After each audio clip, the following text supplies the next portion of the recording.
Story jam में आपका स्वागत है। यहाँ आप सुनेंगे कहानियाँ, कुछ नई, कुछ पुरानी, कुछ जानी, कुछ अनजानी।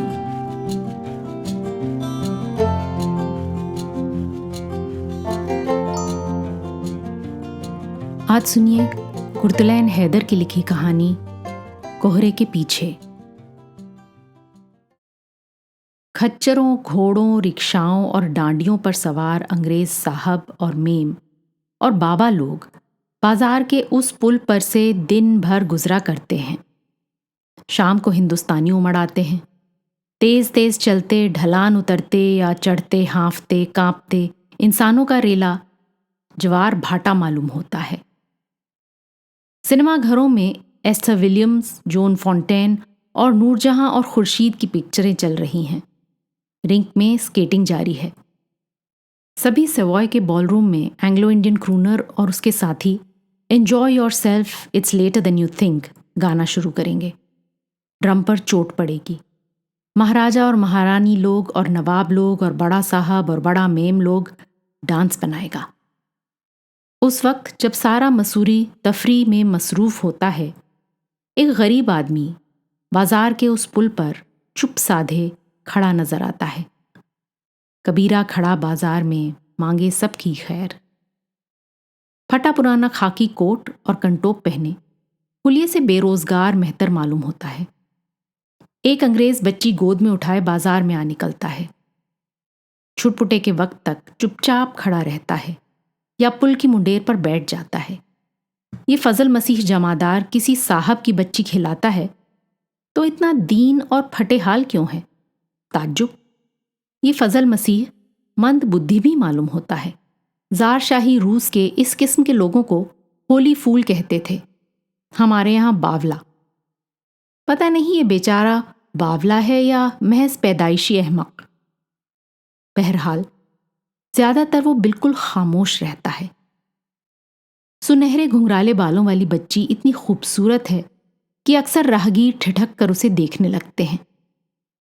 कभी कभी बाबू लोग खीसे निकालकर गुड इवनिंग मिस्सी बाबा की अर्ज भी करते हैं। मसूरी में नए नए आए अंग्रेज भी उसे मुस्कुराकर देखते हैं, लेकिन पुराने अंग्रेज उसे नजरअंदाज करते हुए पास से गुजर जाते हैं।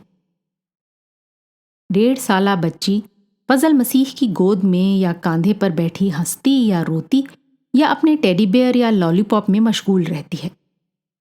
फजल मसीह सामने हिमालय को तका करता है, जिसके उधर अनदेखी फूलों की वादी है। अंधेरा पड़े वो बच्ची को कंधे पर बिठालकर सर झुकाए विंसेंट हिल की तरफ चल पड़ता है।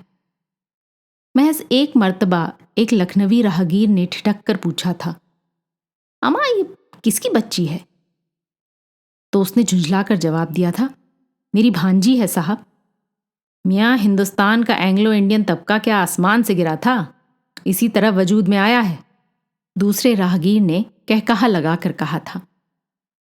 शायद वो कहकहा भी फजल मसीह के कानों में गूंजा करता है, मगर वो कुछ बोलता नहीं। सर झुकाए लड़की को कंधे पर बिठा ले विंसेंट हिल की चढ़ाई चढ़ने लगता है।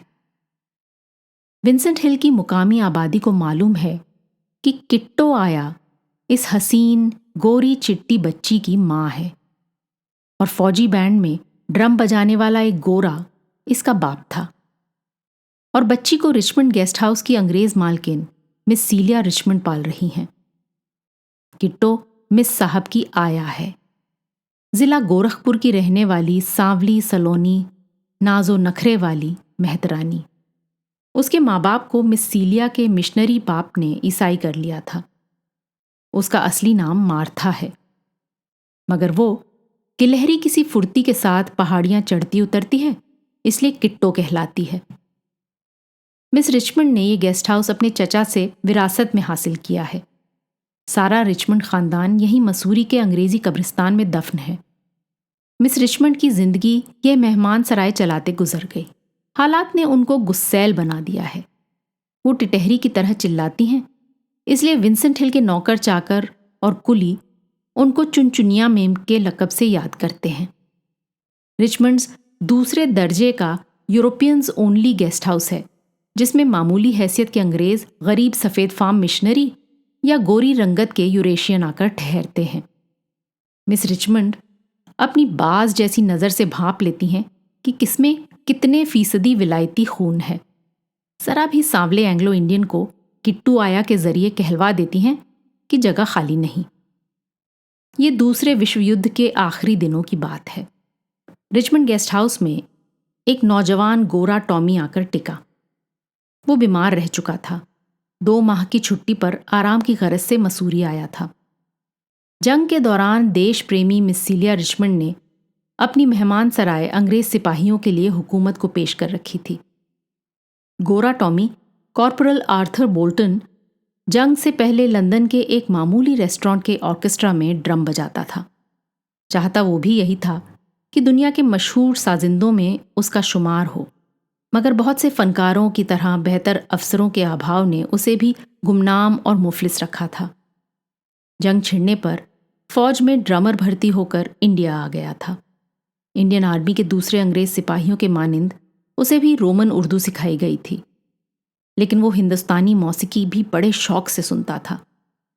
किस्सा मुख्तसर ये कि आर्थर बोल्टन आम गोरों से मुख्तलिफ एक गैर मामूली किस्म का गोरा टॉमी था।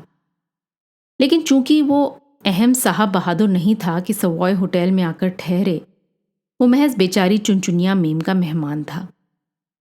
दिन भर वो पहाड़ियों पर घूमता या कविता लिखता। किट्टो आया से उसकी सुरीली आवाज़ में कजरियाँ सुनता और ताल देता जाता।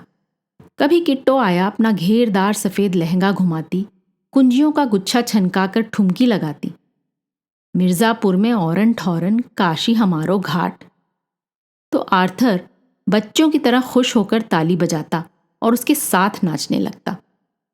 उसे किट्टो आया बहुत अच्छी लगती थी और उसके बावले भाई फजल मसीह से भी उसकी गहरी छनी। वो दोनों सुबह सुबह बाहर निकल जाते और वादियों में फिरते और पहाड़ों पर तैरते कोहरे को घूरा करते। उस धुंधलके के पीछे क्या है? मेरठ छावनी वापस जाते वक्त आर्थर बोल्टन ने कहा था, मैं सच बोलने का आदी हूं, इस वजह से हमेशा घाटे में रहता हूं। हमारी रेजिमेंट शायद जर्मनी जाने वाली है और वहां घमासान लड़ाई हो रही है, इसलिए मैं शायद तुम लोगों को खत ना लिख सकूं, या अगर एक बार लिखूं भी तो उसके बाद ना लिखूं। मैं खतों किताबत के मामले में बहुत काहिल हूं और खतों में लिखा ही क्या जा सकता है।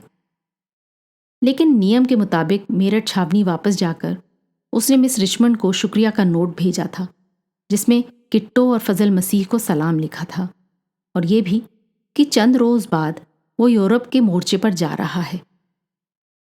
जब बेचारी किट्टो के यहाँ आर्थर बोल्टन की हम शक्ल 100% गोरी बच्ची पैदा हुई, तो उम्मीद के खिलाफ मिस रिचमंड ने किट्टो से कोई पूछताछ नहीं की।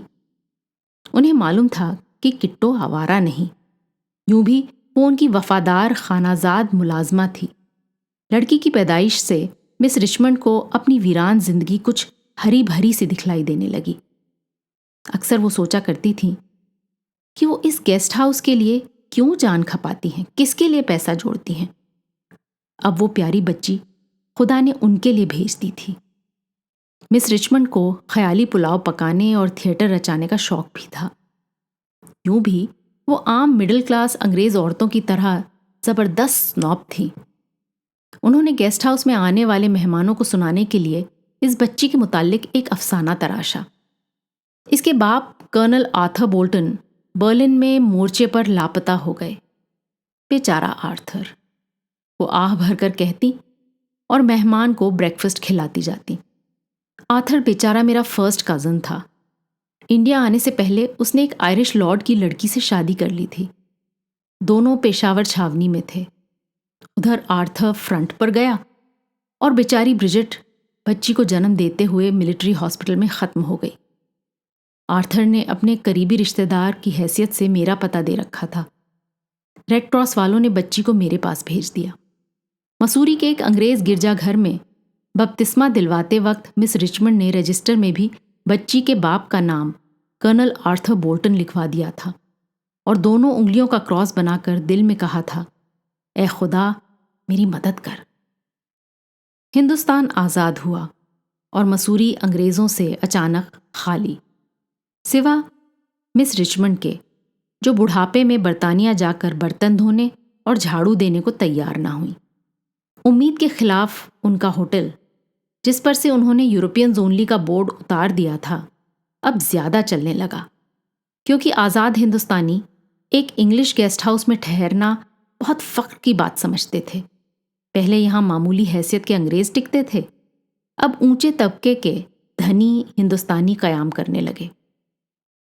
कैथरीन बोल्टन उर्फ केटी, जो अपनी चंचलता की वजह से छोटी किट्टो कहलाने लगी थी, एक कॉन्वेंट स्कूल जाती थी आज़ादी के बाद से, जिसमें हिंदी और संस्कृत भी पढ़ाई जाने लगी थी।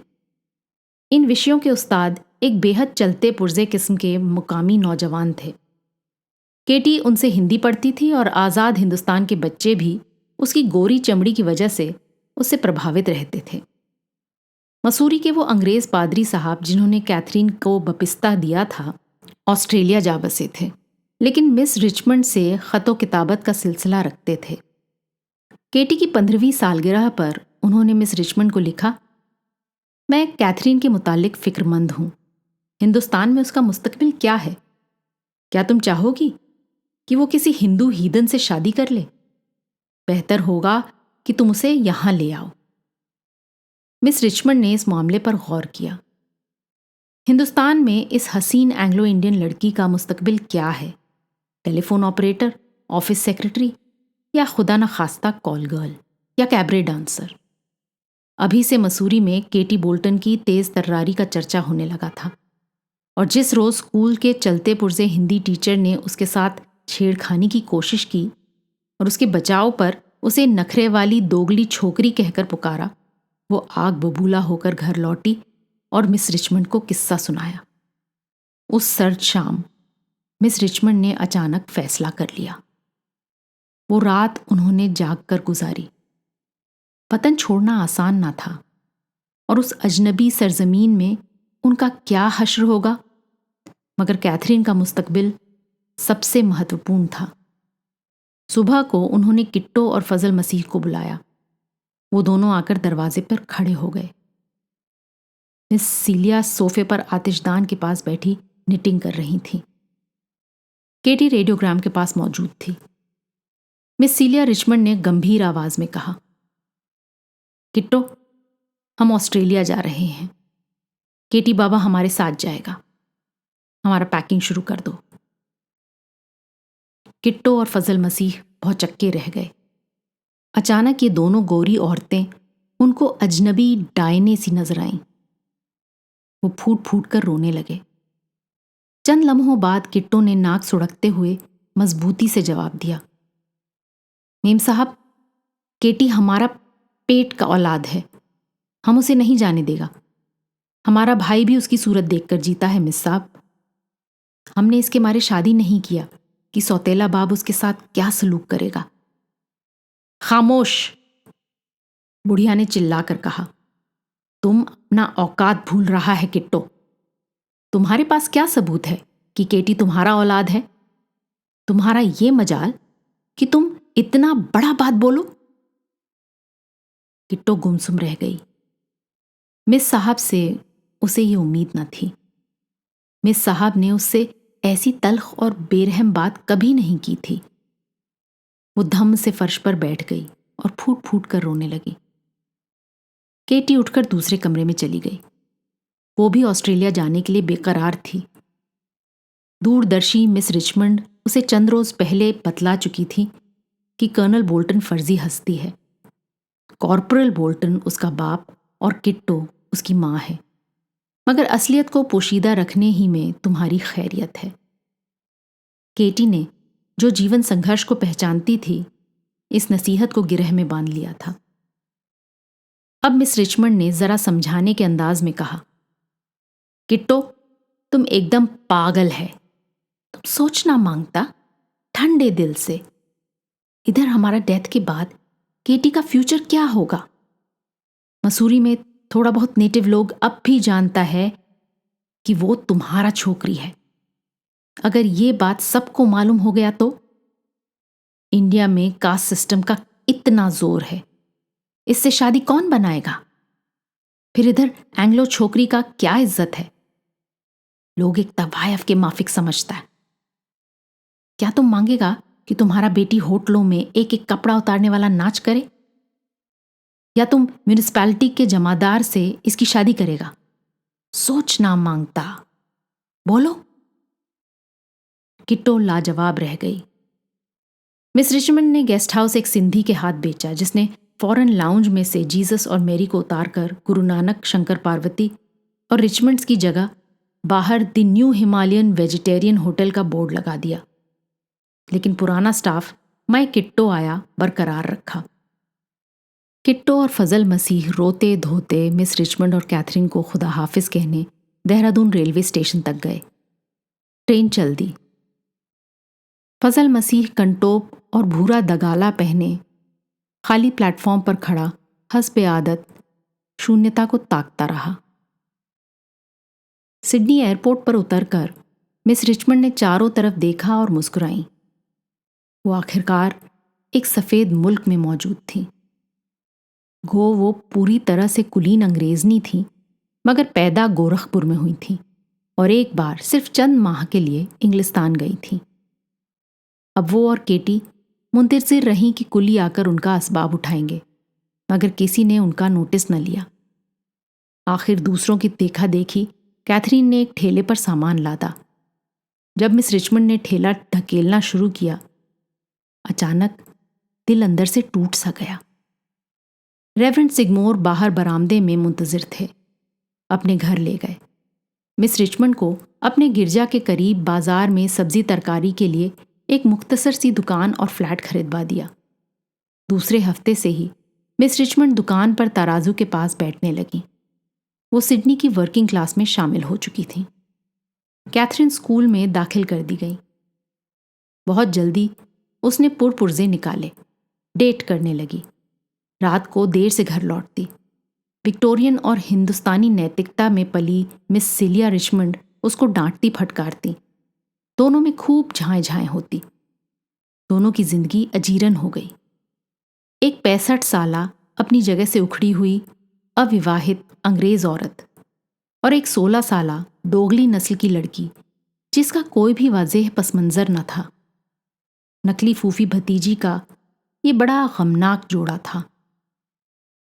मिस रिचमंड सिडनी की जलावतनी और तन्हाई ज्यादा झेल ना पाई। कैथरीन 18वें साल में थी जब वो चल बसी। रेवरेंड सिगमोर कैथरीन के गार्जियन थे। उन्होंने उसे स्कूल के बोर्डिंग हाउस में डाल दिया। चंद माह बाद वो वहां से भाग गई। वो अपने माँ और मामू को भूले से भी खत नहीं लिखती थी। कुछ अरसे बाद पादरी साहब भी मर गए। उसके बॉयफ्रेंड्स को मालूम था कि खासी पैसे वाली लड़की है। ज्यों ही वो कानूनी तौर पर बालिग हुई, उन्होंने उसका रुपया उड़ाना शुरू किया। वो बेहद हसीन थी और एक्ट्रेस बनना चाहती थी, मगर ऑस्ट्रेलिया में ना बाकायदा स्टेज था ना फिल्म इंडस्ट्री। एक लफंगे ने सलाह दी कि हॉलीवुड पहुंचने या लंदन के शो बिजनेस में शामिल होने की पहली सीढ़ी नाइट क्लब है। चुनाचे कैथरीन ने कैबरे नाचना सीखा। इस दौरान वो अपनी दुकान बेच चुकी थी और अपने तरके का सारा रुपया तमाम कर चुकी थी। पैसा उसके हाथ में टिकता ही न था। इसी तरह आवारागर्दी करती वो Hong Kong, Singapore, Kuala Lumpur night club में पहुंच गई। कहीं वो कैबरे नाची, कहीं वो नाइट क्लब होस्टेस बनी। लेकिन यहां तिरछी आंखों वाली एंग्लो चाइनीज तवायफों का कंपटीशन बहुत सख्त था और वो बहरहाल पेशावर कॉलगर्ल नहीं थी। कर्नल आर्थर बोल्टन की बेटी थी। इस फर्जी कर्नल ने उसे कदम कदम पर सम्मान से चलते रहना सिखाया। कभी कभार उसे अपनी नकली फूफी सेलिया रिचमंड याद आ जाती। कभी माँ और मामू उसके सामने आन खड़े होते। वो आंसू पोंछकर दूसरा सिगरेट सुलगा लेती और अपनी जिंदगी के इनकलाबात पर चकित रहती। साउथ एशिया के नाइट क्लब मार्केट ने उसे बहुत समझदार और उदास बना दिया था। करप्ट सियासतदानों और उनके अय्याश बेटों की दी हुई पार्टियों में वो नाच चुकी थी और तीसरी दुनिया के इस हिस्से के सियासी और इखलाकी हालात से बखूबी वाकिफ थी। और हर मुल्क और हर शहर के होटलों के कमरे में सिरहाने एक ही बाइबल रखी मिलती, और इस मुकद्दस सहीफे का कोई फायदा उसे नजर न आया था। चीनी रेस्तरां के पिछले कमरों में बैठी अगरबत्तियों के धुएं में घिरी छोटे छोटे पैरों वाली पुरअसरार चीनी बुढ़ियों को किस्मत का हाल बताती थी। कोई गुत्थी उसके लिए ना सुलझा पाई। जकार्ता के एक चीनी रेस्टोरेंट में उसे एक दिलकश सा डच आदमी मिला। वो 40 के लगभग रहा होगा, विग लगाता था और उसने सूट पर एक चोगा सा पहन रखा था। उसने बताया कि वो एक डच सूफी है और पेरिस वाले पीर इनायत खां का मुरीद। मैं इंडोनेशियन सूफिज्म के रहस्य लिखने के लिए एम्स्टर्डम से यहाँ आया हूँ। मैं उन लोगों में से हूँ जिन्हें डच सेंसिटिव्स कहा जाता है। हम जैसे लोगों की छठी इंद्रियां बहुत जागृत होती हैं। चॉप सुई खाते खाते अचानक उसने कहा था, तुम्हारा बाप जिंदा है। वो चौंक पड़ी। वो एक रोज जरूर तुमको मिलेगा। वो बहुत बड़ा आदमी है। वाकई? बड़ा आदमी किस तरह? ये मैं नहीं बता सकता, मगर वो बहुत अजीम आदमी है। इसका मतलब है वो वाकई कर्नल था और अब शायद ब्रिटिश आर्मी में जनरल हो। ये सोचकर वो बेहद प्रसन्न हुई। उसके आधे दुख दूर हो गए। उसने खुद को बहुत महफूज महसूस किया। इस डच सूफी की मौजूदगी ने भी उसे बहुत सुकून बख्शा। इसी सूफिज्म और ईएसपी और सिक्योरिटी के चक्कर में उस पुरअसर आदमी के साथ जकार्ता की एक मस्जिद में पहुंच गई। एक पतली चुग्गी दाढ़ी और चुग्गी आंखों वाले इंडोनेशियन शेख ने उसे कलमा पढ़ाया। उसका नाम हलीमावती रखा और उसका निकाह उस हॉलैंडवासी मुसलमान मोहम्मद मुइन कूट से हो गया। उसने रजिस्टर पर अपना नाम लिखा दिया और बड़ा संतोष महसूस किया। कैथरीन हलीमावती बिनते कर्नल आर्थर बोल्टन। वो डच नौ मुस्लिम बड़ा पक्का मोमिन था। उसने हलीमावती को हुक्म दिया कि नाचना गाना छोड़ दे, लेकिन जकार्ता के जिस होटल में वो कैबरे करती थी, अगर आप वहां नाचिए नहीं तो कमरे का किराया और सारे बिल अदा कीजिए। चूंकि एम्स्टर्डम से मोहम्मद मुइन कूट के मनी ऑर्डर आने में ज़रा ताख़ीर थी, लिहाजा कैथरीन कूट ने एक बार फिर अपना जमा जत्था खर्चना शुरू किया। जकार्ता के इस होटल में रहते कोई 15 रोज़ हुए थे जब सुबह उसकी आंख खुली तो वो डच सूफी गायब था। कैथरीन की हीरे की अंगूठियां और सच्चे मोतियों की माला और बूंदे जो सीलिया रिचमंड उसके लिए छोड़ गई थी, वो भी गायब थे, और बाकी मांदा नकदी भी। सिरहाने मेज़ पर मोटी बाइबल अलबत्ता उसी तरह रखी हुई थी। उसके ऊपर प्लास्टिक का एक खाली कप। गुजरता शब ही उस साहित्य प्रेमी और रूहानी विलंदेजी ने बातों बातों में एक अमेरिकन अफसाना निगार का एक जुमला दोहराया था कि जब तुम सारी दुनिया घूम लो, आखिर में तुम्हें पता चलेगा कि सारी दुनिया हॉलिडे इन्स और प्लास्टिक के प्यालों में भरी हुई है और घर वापस जाना ज़रूरी है। चुनाचे कैथरीन कूट धक्के खाती जकार्ता से अपने घर सिडनी वापस पहुंची। उसकी उम्र ढल रही थी और हुस्न ज़ायल होने वाला था। यहाँ अब उसे बस कंडक्टर की मुलाजमत ही मिल सकी कि इंसान कभी हार नहीं मानता। चुनाचे बस के टिकट काटते काटते अब भी दिन में ख्वाब देखा करती। अगले स्टॉप पर शायद कोई सपनों का शहजादा, क्योंकि क्या पता इस कोहरे के पीछे क्या है। राजा सर नरेंद्र नाथ के अत्यंत सम्मानित पूर्वज एक गरीब कन्नौजी ब्राह्मण ज्योतिषी थे, जिनकी किसी पेशगोई से खुश होकर शहंशाह जहांगीर ने काली नदी के किनारे जागीर बख्श दी थी। मौजूदा राजा साहब कट्टर मजहबी थे और साधु संतों में आस्था रखने वाले थे। रियासत के खात्मे के बाद नई दिल्ली में अपने आलीशान कोठी में रहते थे।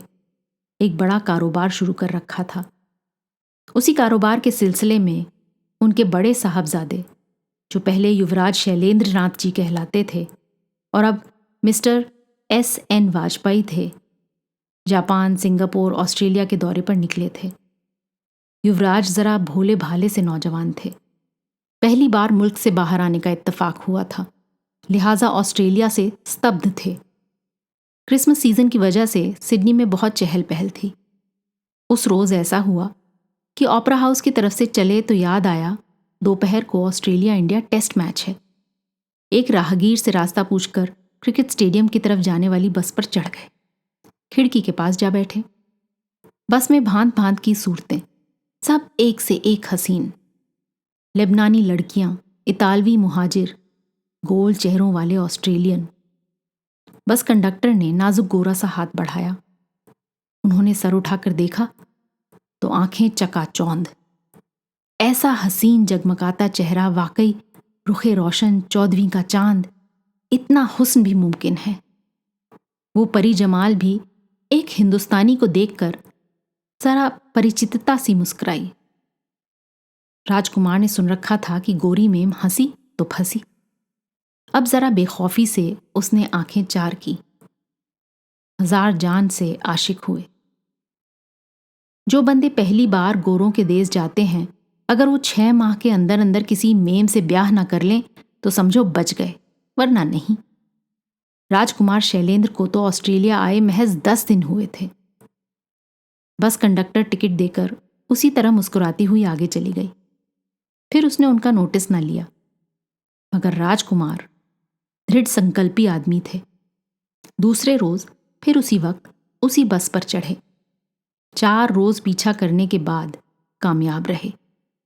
तारुफ कराया, prince Shailendra Nath ji of India.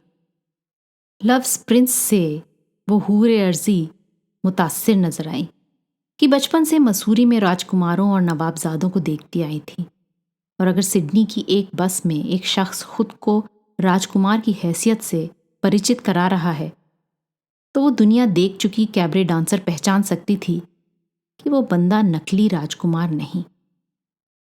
परी शीशे में उतरने लगी। शाम के लिए अपॉइंटमेंट, रात को शम्माओं की रोशनी में डिनर, डांस, साहिल पर चहलकदमी, खरीदारी, आला खानदान, बरतानवी लड़की, कर्नल की बेटी, लॉर्ड की नवासी, क्या हर्ज है। मगर नवाब राजा लोगों का कायदा था कि कम अज कम एक जूनियर बेगम या जूनियर रानी यूरोपियन रखते थे। अमूमन वो लंदन की बारमेड ही होती थी। लेकिन अब स्वतंत्र भारत के मुख्य समाचार ये थे कि रजवाड़े समाप्त, हरम गुप्त और हिंदू जाति पर केवल एक विवाह का कानून लागू। उसके बावजूद आज़ाद हिंदुस्तान में भी अंग्रेज या अमेरिकन औरत से शादी करने में जो स्नॉब वैल्यू निहित थी, शैलेंद्र नाथ जी उससे वाकिफ थे।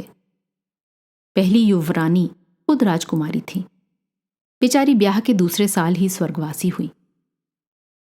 जब उन्होंने कैथरीन कूट को प्रपोज किया, उसके दूसरे रोज ही कैथरीन ने खुद को सिडनी के एक आश्रम में मौजूद पाया। जकार्ता की मस्जिद में उसका निकाह पढ़ाया गया था। यहां पंडित ने वैदिक मंत्र पढ़े। शैलजा देवी उसका नाम रखा गया, शैलेंद्र की संबंध से।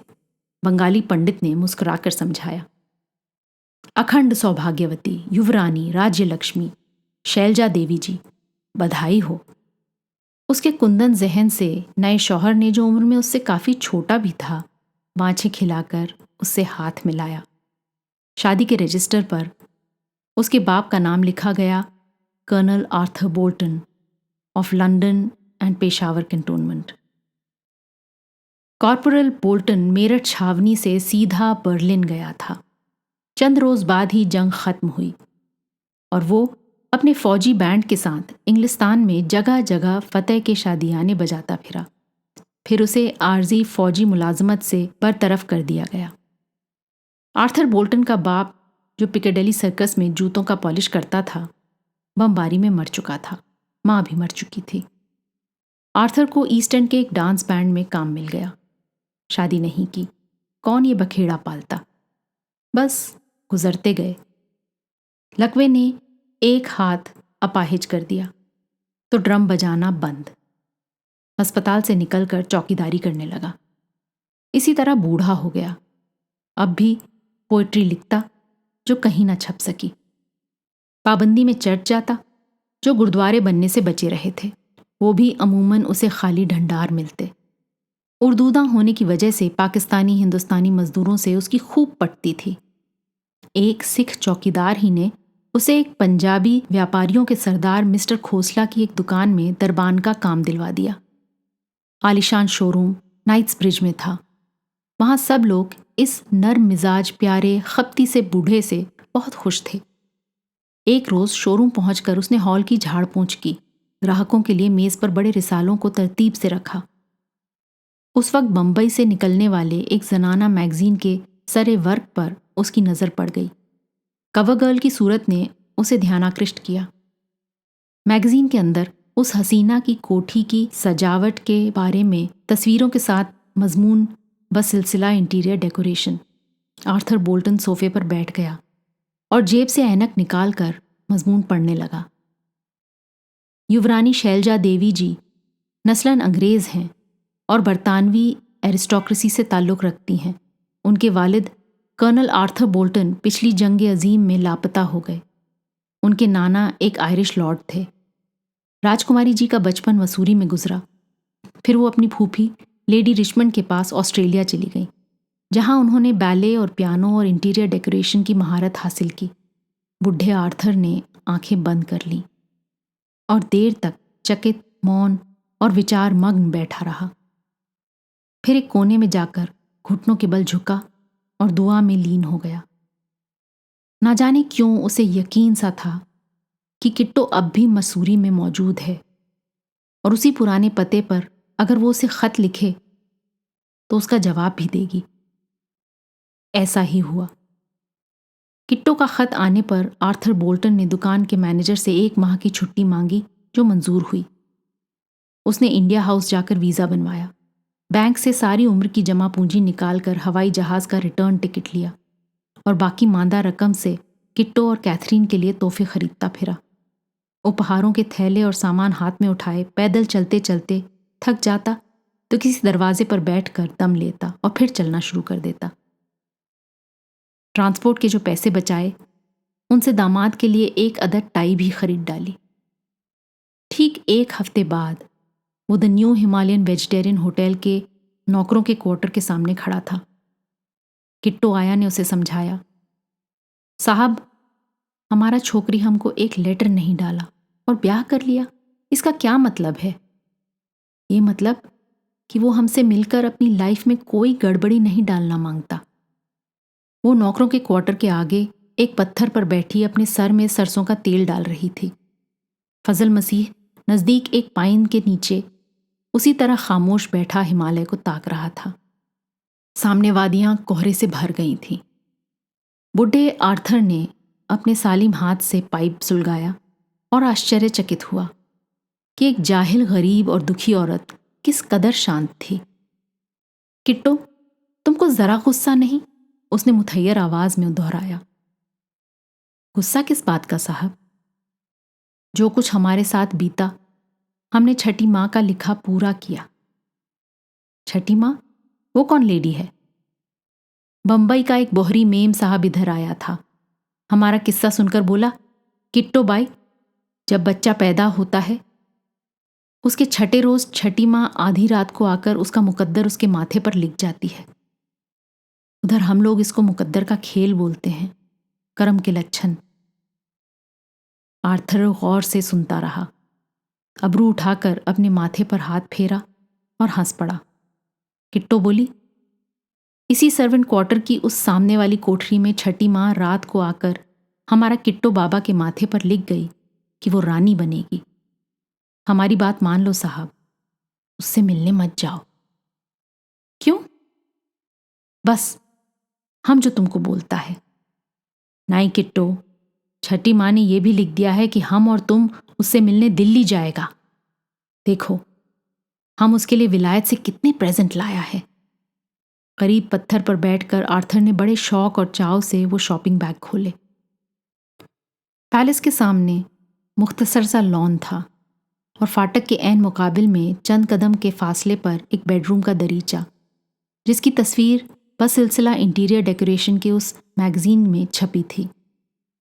इतवार का दिन था, गुलाबी जाड़ों की सुबह का सुहाना वक्त। लॉन पर राजा साहब, उनका मंझला लड़का और चंद यूरोपियन मर्द और औरतें एक स्वामी जी की तकरीर सुनने के लिए बैठे थे। वो एक निसब्तन नए स्वामी जी थे जो हाल ही में इंटरनेशनल गुरु सर्किट में शामिल हुए थे और उन करोड़पति फ्रेंच और जर्मन चेलों के साथ चंद रोज पहले फ्रांस से वापस आए थे और मौर्य में ठहरे थे। राजा साहब के साथ ब्रेकफास्ट करने के बाद अब सत्यचित और आनंद पर भाषण दे रहे थे जब टैक्सी फाटक पर आन रुकी और 3 लोग उसमें से उतरे। एक जरा फटीचर सा अंग्रेज बुढ़ा सेल्फ्रिजिस का एक बैग उठाए, मामूली साड़ी पहने गरीब देसी औरत और कंटों पर दगाला में ढका झाड़ झंकार खिचड़ी दाढ़ी वाला एक बावला सा आदमी। वो आदमी झिझक कर फाटक के एक खंबे के पीछे ही दबक गया। खस्ताहाल खच्चर पादरी अंग्रेज ने सहमती झिझकती औरत का हाथ थामा और उसके साथ लॉन की तरफ बढ़ा। राजा साहब ने सर उठाकर कोफ्त से नावारदों पर नजर डाली और मुताज्जुब हुए गोरखे दरबानों ने इन अनाप शनाप किस्म के लोगों को अंदर कैसे आने दिया।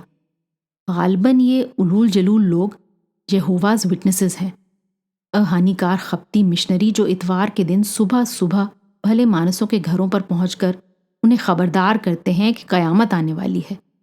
ये लोग बहुत बोर करते हैं। कुर्सियों के नजदीक आकर अंग्रेज बुढ़ा ठिठक गया। जब स्वामी जी ने पानी पीने के लिए चांदी का गिलास उठाया, फिरंगी बूढ़े ने बशाशत से कहा, गुड मॉर्निंग फ्रेंड्स। वो और देसी औरत चंद लम्हे उसी तरह खड़े रहे। हाजरीन बिल्कुल खामोश थे। स्वामी जी को अपने भाषण में मुदालखत बहुत नागवार गुजरी थी और वो अपने माथे पर बल लिए एक फूल सूंघ रहे थे। महाराजा ने भौं से इशारा किया, बैठ जाओ। दोनों बैठ गए। राजा साहब जो साधु संतों के बेहद मोतकिद थे, हाथ जोड़कर इल्तिजा की, महाराज आरंभ कीजिए। स्वामी जी ने सत्य और असत्य पर भाषण फिर शुरू किया। बुढ़ा आर्थर सर आगे बढ़ाकर ध्यान से सुनने लगा। स्वामी जी चंद मिनट बाद रुके। एक फ्रेंच लेडी ने टेप रिकॉर्डर का कैसेट बदला। तब बुढ़े अंग्रेज ने उनको मुखातिब किया, मिस्टर गुरु, सत्य और असत्य पर आपके ख्यालात ने मुझे बहुत मुतासिर किया। मैं खुद एक सत्य का प्रकाश डालने इंग्लिस्तान से यहाँ आया हूँ। योर हाइनेस, मैं आपकी प्यारी बहू कैथरीन।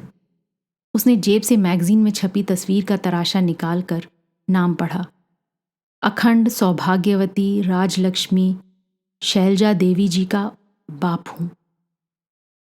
ओहो, what a pleasant surprise colonel. राजा ने दफतन मुस्कुराकर गर्मजोशी से हाथ बढ़ाया। कर्नल बोल्टन, आपने अपनी आमद की इत्तला क्यों न दी? पहले क्यों न बताया? योर हाइनेस, बूढ़े आर्थर ने गला साफ करके चारों तरफ देखा और फरिश्तों वाली मुस्कान के साथ बोला, कर्नल तो मेरे खानदान में 7 पुश्तों में से कोई नहीं हुआ। मेरा बाप मोची था, माँ बावर्चन। मैं आर्मी में ड्रमर भर्ती हुआ था, अब दरबान हूं। हाजरीन बर्फ के पुतलों के मानिंद जड़ हो चुके थे। आर्थर ने चारों तरफ देखकर अफसोस से सर हिलाया। मेरे साथ सारी उम्र यही मसला रहा। मैं खालिस सच बोलता रहा हूं और यहां जब मैं पहुंचा तो क्या देखता हूं, मिस्टर स्वामी सच की सर्वोच्चता पर उपदेश दे रहे हैं। मुझे बहुत खुशी हुई। मैं अपनी जिंदगी भर की जमा पूंजी खर्च करके यहां पहुंचा हूं अपनी लड़की से मिलने। गरीब आदमी हूं, लेकिन उसके लिए बतौर उसके जहेज कुछ चीजें भी ला सका हूं। उसने झुककर घास पर धरे सेल्फ्रिजिस के बैग को उठाया, फिर रख दिया। मजमा उसी तरह मुंजमद रहा। आर्थर ने फिर बात शुरू की। कैथरीन यकीनन अपनी मां से मिलकर भी खुश होगी, जिससे वो 15 साल की उम्र से जुदा है। आर्थर सांस लेने के लिए रुका। किट्टो स्तब्ध उसको तक रही थी। माहौल अचानक बेहद गैर हकीकी हो गया था। असल जिंदगी में इस तरह के वाकयात नहीं होते। आर्थर फिर भयभीत हुआ। ये बेवकूफ औरत यहां आते हुए डर रही थी।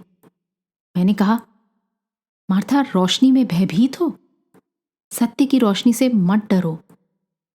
सत्य, हक, ट्रूथ, सच खुदा है और हम सब खुदा के बच्चे हैं। क्या तुम अपनी प्यारी बेटी से मिलने के लिए बेताब नहीं? तो आओ हम दिल्ली चलें और चलकर अपनी लड़की से मिलें।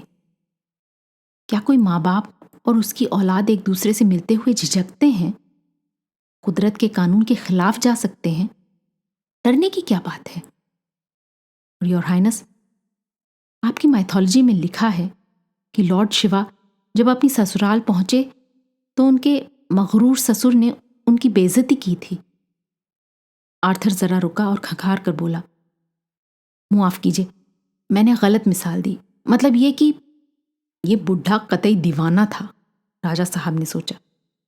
वो आंखें फाड़े फाड़े इस अजीबो गरीब अजनबी को तक रहा था। उनके चेहरे की रंगत तेजी से बदलती जा रही थी, मगर आर्थर बोल्टन ने निहायत इत्मीनान से अपनी तारुफ तकरीर जारी रखी।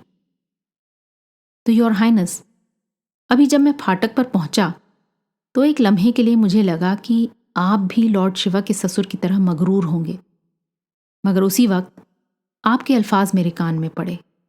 आप मिस्टर गुरु के इस इरशाद से इत्तफाक जाहिर कर रहे थे कि मनुष्य को हर हालत में, हर मौके पर सच बोलना चाहिए और सच का सामना करने की हिम्मत रखनी चाहिए। यही असल सिद्धांत और ज्ञान है। और राजा साहब, आपको ये मालूम करके खुशी होगी कि मेरा मुक्तिदाता जीसस क्राइस्ट भी यही कह गया है। वो तो सच बोलते बोलते सूली पर चढ़ गया। मशहूर वाकया है, आपने भी सुना होगा।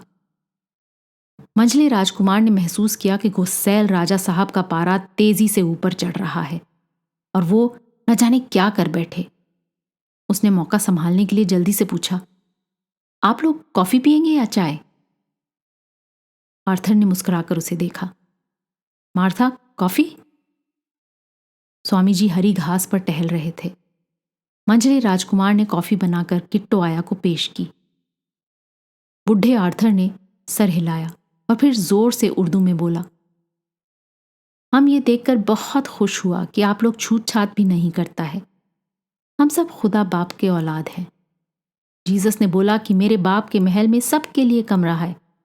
योर हाइनेस, हमारा लड़की की माँ का हमसे शादी भी नहीं हुआ। हमको मालूम भी नहीं था कि मार्था कैथरीन को जन्म दिया।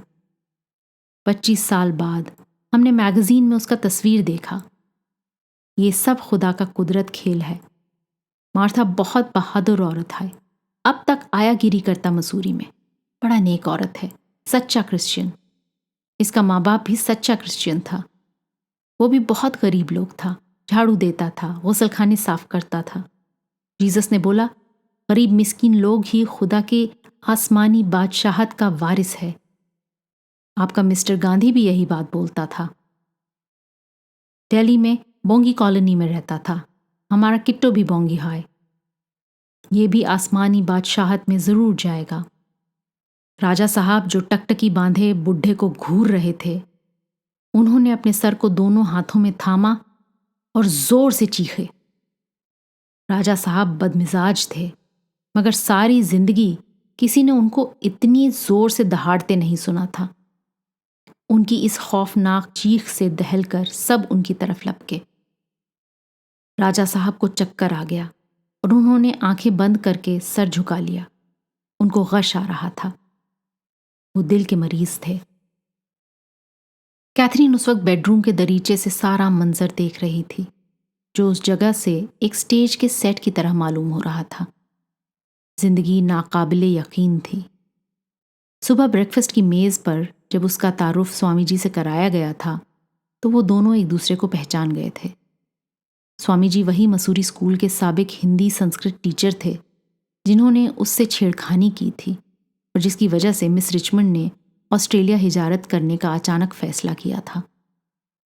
ऑस्ट्रेलिया रवानगी से ज़रा पहले ही मालूम हुआ था कि हजरत स्कूल का रुपया गबन करके एक पहाड़ी लड़की समेत चंपत हो गए थे, जब भी निहायत तेज तर्रार मुंहफट बातूनी आदमी थे।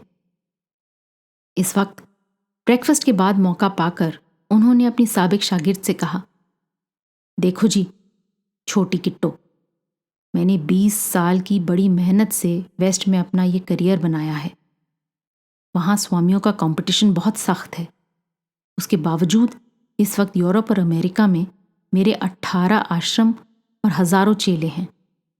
तुम मेरा भांडा न फोड़ो, मैं तुम्हारे बारे में, तुम्हारी ससुराल, इस रूढ़ीवादी रॉयल फैमिली को ये नहीं बताऊंगा कि तुम मसूरी की किट्टो आया की लड़की हो।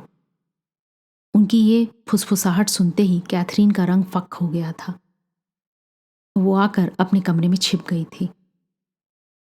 स्वामी जी ने बाहर लॉन पर जाकर अपना भाषण शुरू कर दिया था, लेकिन होनी अपनी बंसी बजा चुकी थी। एक टैक्सी आनकर रुकी और उसने अपनी माँ को उतरते देखा और उसका नीम मजनू मामू और फिर एक सनकी सा अंग्रेज बूढ़ा। वो जाकर लॉन पर बैठ गए और कैथरीन ने अपने इस नाकाबिले यकीन बाप की गुफ्तगू का एक एक लफ्ज़ सुना। मिस सिलिया रिचमंड को एक मर्तबा गेस्ट हाउस के मुकीम एक दहलवी बेगम साहब ने बावली हंडियाँ पकानी सिखाई थी। जिंदगी भी दीवानी हांडी थी, खुद ब खुद पके जा रही थी और अब अचानक उसमें उबाल आ गया था। दहशत से लरस कर उसने सामने देखा। फाटक पर उसका पागल मामू थम की तरह खड़ा शून्य को घूर रहा था। हरी घास पर उसका दीवाना बाप उसकी जिंदगी तबाह करने पर मसरूफ था। इस शख्स से मिलने की वो हमेशा से कितनी आरजूमंद रही थी। बचपन से उसकी माँ और आंट सीलिया ने इस शख्स की नेक दिली और भोलेपन के कितने किस्से सुनाए थे, जो महज 2 माह गेस्ट हाउस में कयाम करके सबके मन मोह के चला गया था। शायद कुदरत ने उसे पैदा इसलिए किया था कि वो अचानक कहीं से ज़हूर में आए, जिंदगियों के रुख बदले और गायब हो जाए। नाकाबिले यकीन, नामुमकिन। और क्या नेकी और हक परस्ती दरअसल बर्बाद करने वाली होती है? उसने आंखें फाड़ कर सामने स्टेज के किरदारों को देखा, जो एक कॉमिक ओपेरा का मंजर मालूम हो सकता था अगर इतना भयानक ना होता। बरहमन राजा साहब, जिनको इस रहस्य उद्घाटन पर कि उनकी बहू कौन है फौरन गश आ गया था। वो 4 यूरोपियन जो महाठगनी माया से बचने के चक्कर में एक महाठग स्वामी के पाले पड़ गए थे, और वो बोगस गॉडमैन जो अब राजा साहब को होश में लाने के लिए मंतर पढ़ रहा था, और उसकी बेचारी माँ जो सारी उम्र रोती रही थी और अब भी रोने के सिवा उसके बस में कुछ ना था, और उसका बाप गरीब खस्ता हाल, एक हाथ से माजूर हो जाने किस तरह पैसे इकट्ठे करके और उसका जहेज लेकर 7 समंदर पार से आया था, और अब हक्का बक्का सबके चेहरे तक रहा था, जैसे कोई अहमक फरिश्ता गलत जगह पर आ निकला हो। दफतन कैथरीन के दिल में दया और मोहब्बत और खून के जोश का एक रेला सा आया, और उसका जी चाहा वो भागती हुई बाहर जाए और अपने झक्की नीम पागल सीडी बाप, मुसीबत ज़दा माँ और प्यारे मामू से जाकर लिपट जाए, इस महल और इस एरिस्टोक्रेटिक बहरमन ख़ानदान और दौलतमंद शौहर को खैरबाद कहे, और इन गरीब प्यारे भोले दीवाने लोगों के साथ चली जाए, क्योंकि ये लोग जहाँ रहेंगे वही बिलाखिर उसका घर होगा।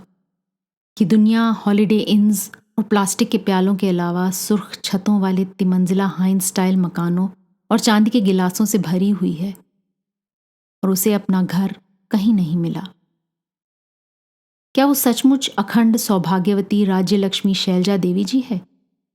वो अपनी खाल के अंदर महज कैथरीन बोल्टन है, और कर्नल बोल्टन और कॉर्पोरल बोल्टन के जिस कॉन्फ्लिक्ट ने उसे निढाल रखा था, आज बिल आखिर वो भी हल हो चुका था। वो बाहर जाकर ड्रामाई अंदाज में ऐलान करेगी, डैडी, मामा, लो मैं आ गई, मैं तुम्हारे साथ चल रही हूं। वो हिम्मत करके दरवाजे की तरफ बढ़ी, लेकिन किवाड़ खोलते हुए उसकी निगाह अपने हीरे के कंगन से टकराई। सामने धूप में उसकी जाती मर्सिडीज चमकी, और उसे याद आया कि 11 बजे उसे गोल्फ क्लब पहुंचना है। क्या ये सब पल ही पल में गायब? मरमरी गुसलखाने में से शावर की आवाज़ आ रही थी। दूसरा ख्याल, इस खौफनाक इंकशाफ के बाद उसका शौहर उसे खुद ही चलता न कर देगा। इससे बेहतर है बाइज्जत तरीके से खुद इन लोगों के साथ चली जाऊं। उसे चक्कर आया, जैसे वो डूबते जहाज पर खड़ी थी। उसने दरवाजे का सहारा लिया। बचने के लिए हर मुमकिन कोशिश लाजमी है। उसका कम अक्ल शौहर तौलिए का ड्रेसिंग गाउन पहने गुसलखाने से बाहर निकला। ये बाहर कैसा शोर हो रहा है? उसने दरीचे की तरफ जाते हुए पूछा। कैथरीन ने गहरी सांस भरी और साफ मजबूत आवाज में बोली, डार्लिंग, इस मैगजीन में वो तस्वीर और मजमून छपा, गजब हो गया। कोई बदमाशों की टोली आन पहुंची है ब्लैकमेल करने। खुद को मेरे माँ बाप बताते हैं। तुम्हारे पिताजी इलेक्शन में खड़े हो रहे हैं। मुझे तो ये उसी का हिस्सा मालूम होता है। तुम्हारे वालिद के वोट को तोड़ने के लिए मुखालिफों ने एक हरिजन औरत को सिखला पढ़ाकर एक अंग्रेज बुढ़े के साथ यहां भेज दिया कि कहे कि वो मेरी माँ है। ये बुढ़ा CIA एजेंट भी हो सकता है। पुलिस को फोन करो फौरन। राजकुमार शैलेंद्र गाउदी था, मगर इतना नहीं। उसने अबरू उठाकर अपनी परी चेहरा युवरानी को जरा शक्को शुबहे की निगाहों से देखा। कैथरीन का रंग पीला पड़ गया था और वो खौफ से लरज रही थी। राजकुमार शैलेंद्र उसे अपने रास्ते से हटाता सीधा अपने बाप की तरफ लपका, जो होश में आ चुके थे। कैथरीन ने तीर की तरह गुसलखाने में जाकर दरवाजा अंदर से बंद कर लिया। सामने फाटक पर उसका कम अक्ल मामू हाथ फैलाए खड़ा सबकी खैर मांग रहा था। खड़ा कबीरा देर से मांगे सबकी खैर।